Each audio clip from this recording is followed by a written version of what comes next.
We're here at the 38th Annual Vancouver International Film Festival. My name's Curtis Woloschuk. I'm the Associate Director of Programming here at the festival and joined by 5 Canadian filmmakers. Starting on my far right is Ryan Mckenna, who is Director of Cranks, which will have its world premiere here at the festival. And next to Ryan is Sophie Bédard Marcotte. LAT Time is an international premiere at the festival, It's correct? North American premiere. Premiere. Yes. Fantastic. Welcome to Vancouver. Sonia Bonspille Boileau in Rustic Oracle, world premiere. Joey Klein, writer-director of Castle on the Ground. And Kaz Radwanski, director of Anne at 13,000 Feet. I think probably people have the opportunity to read what the festival thinks of their film, but it might be interesting to hear from each of you as to why you are here with this film. Like, why was this the film you made at this point in your career, and what was maybe the first kernel of the idea for it, and then the process to getting it here? Ryan, do you want to start with Cranks? I guess it's based on a radio archive from the 1970s and 80s in Winnipeg, and I put it together. I took all these archival letters and I imagined what these characters' lives were like. I kind of thought of this as like kind of an origin story to kind of some of the stuff that's going on now with like all the kind of hating online and stuff like that, because basically it was like a call-in show for people to call in and just kind of vent and rage. So yeah, that's kind of the origin for it. For me, it all started while I was editing my last film, and in the process of the never-ending editing phase, and it was, you know, at some point I was kind of discouraged and not sure if I was ever gonna finish the film, and I just had a spontaneous idea of trying to meet a filmmaker who I really like, who's based in Los Angeles, and it became that movie about trying to, about finding your personal goal in a world that is kind of not collapsing, but in this world. Rustic Oracle comes from, well, I'm from a small Mohawk community, and of course I was, like a lot of people, like all of Indigenous Canada, very much concerned with missing and murdered Indigenous women. There's 2 girls that went missing from my spouse's community, and I kept thinking, I know of them, and I knew that they had younger siblings, and that really haunted me because I have kids, and I kept thinking, well, if my eldest went missing, how would my younger kids react? So that's what led to me writing Rustic Oracle, which is about a missing teen, but told through the perspective of a young kid. I started writing about a son and his mother in a codependent relationship. The mother is sick. She's got cancer. I was interested in looking at, like, similar to my first film, relationships born out of trauma and different versions of violence and how that affects intimacy and connection.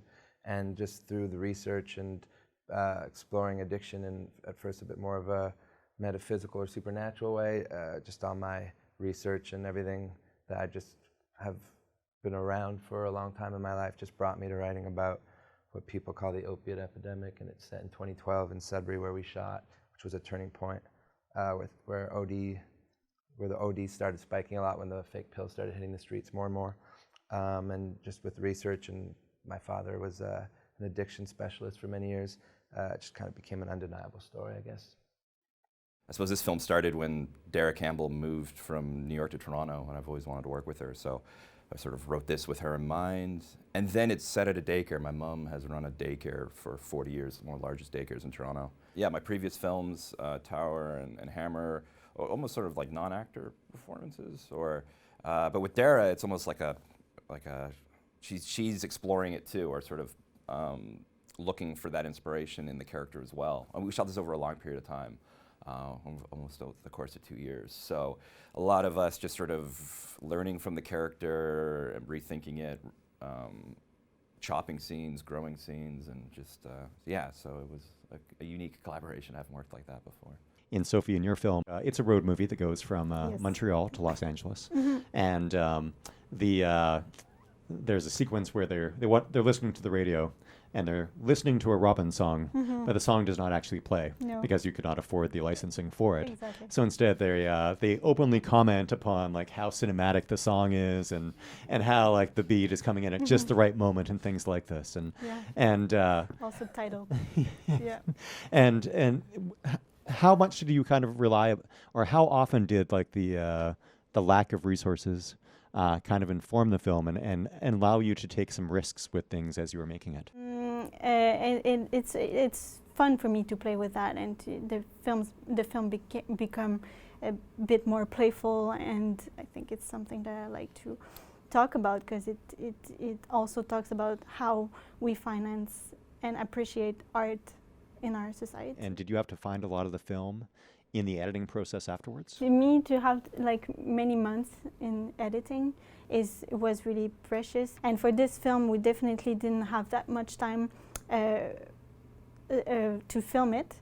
But then afterwards, we had a bit more time to like think about it and think about how the plan maybe changed along the way, and see how we would manage that. And it was great. For Sonia, you said it was important for you to tell this story through the child's perspective, and your young actress Lake is really phenomenal in the film, and it's a lot of responsibility for her to carry as well. Curious about the director actress relationship, and the film obviously bears a responsibility to the community as well, and all the kind of balancing all those different facets when drawing that performance from such a young actress. Yeah, it was quite the challenge just to grasp, have her understand what the film was actually all about at its core, and understanding that. But when we would get into the reasoning behind a certain scene and all that, I could see it in her eyes that she'd get a little lost. It was just too mature in a sense for her. So I went to the concrete stuff that a kid could relate to, and she would just nail it out of the ballpark. But that being said, her vulnerability was so amazing to work with. She trusted me. We shot it in my community, so I already had like my community support, and all like the extras, and a lot of people in the crew actually are from my reserve, my community. So I felt, instead of feeling the pressure of having this story on my shoulders, I felt like I had this blanket over me, just helping me tell the story. Joey, you're an actor as well as a writer and director, and does your work as an actor, your understanding of how actors approach character, inform your writing? Yeah, for sure. And the training I went to a school called Circle, the Score Theater School. I just was taught in that school what I guess people call like method acting from the ground up, from like, the old actor studio. It's again just about like whatever age and whoever they are, from whatever walk of life, just everybody has, amongst other things, tragically, if they're older than 12, been through something. And it's never, to me, about ever using that. It's about finding a respectful way for that to be shared. Because actors are like brave, awesome people. It bums me out when people get on actors. It's like, you go rip your rib cage open and puke your guts out over and over and over and over again.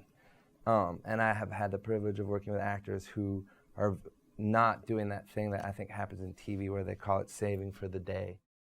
I approached this project more like a photographic project than a film project. So I do like a couple of still shots every couple days, because I produced it myself. So and there's like 100 or 200 actors in the film. So I would just collect a couple actors here and there, and then just set up a frame and write maybe like a word on a piece of cardboard, and that was the whole script, the whole scene. Still keeping these threads. So yeah, it was more photography that inspired this project, like Winnipeg photography. I was always terrified to work with actors, and I think my footing in filmmaking and documentary or creating these sort of physical moments, so I still rely on that when trying to approach a character. So the first scene we shot was Dara jumping out of a plane, and I think we both gravitated to that, wanting that moment or that physicality to sort of have something to kick things off with. Yeah. Castle on the Ground, it actually began as a vampire story, and as a metaphor for addiction. And through the process, you made the determination to strip away that metaphor. The first draft came out in like 3 weeks, so it was just kind of like that vomitous experience, and I was open to it just because I wanted to try things. But pretty quickly, I just felt like I wasn't interested in it, and as soon as I took away the artifice, I was very engaged in the character, and then the whole story coalesced per research and everything became, again, like very undeniable. I had a bit of shift too when the first draft that I wrote a few years ago, this is like 5 years ago, it was clearly a film about a missing teen. And as I was writing it, and I was personally haunted by younger siblings and thinking of my younger kids, it shifted and became about how a child lives through something like this and still has to be a kid, and their relationship with their mom who's struggling and trying to stay a mom. I'm curious, have you seen a notable shift in Canadian, the work that's coming out of Canada in recent years? So for sure, yeah. Or even here, like Future Present, I think is such a cool program. Yeah, I think all across Canada, it's just sort of, I mean, a moment of just shifts in funding and shifts in just people having more autonomy and just more unique voices appearing all over the place. So yeah, absolutely. And as an Indigenous creator, I know that there are, from an outsider's perspective, seemingly more funding opportunities at least. But have you noticed that shift occur as of yet? For sure, definitely, especially in the last 5 years. And now if you look at now, like Telefilm went from 1 year of funding like 0 Indigenous projects to the next year 5 and then the next year 11. And there's so many, but we already knew this because we have like Imaginative and APTN fosters a lot of talent, but we just needed to be allowed into that wheel of like mainstream Canadian cinema and actually just be a part of that landscape, like the national landscape. It's definitely blooming, and there's super talented filmmakers out there, and even the festival here has quite a few, and it's awesome. Are there filmmakers out there that particularly excite people at the table? Oh, I saw The Body Remembers When the World Broke Open by Elamaya Telfeathers and Kathleen Hepburn. I was absolutely blown away. It's amazing. I've always been a huge fan of Jeff Barnaby. I haven't seen Blood Quantum yet, but that's like on my list of I must see this now. Obviously, there were great filmmakers in our country, but it did seem sometimes a little bit, for my taste, I don't know, samey is the best word I can come up with right now, and it just seems like everyone is decidedly themselves, and everyone's just making their own films. You can see Calvin and Yona's film, you can see Nicole's film, Kaz's films, like everybody is a filmmaker. That seems actually a wonderful note to finish on. So I thank I didn't mean to finish it. I thank all 5 of you for being here, and have a great festival, and hope everyone watching this has a great festival as well.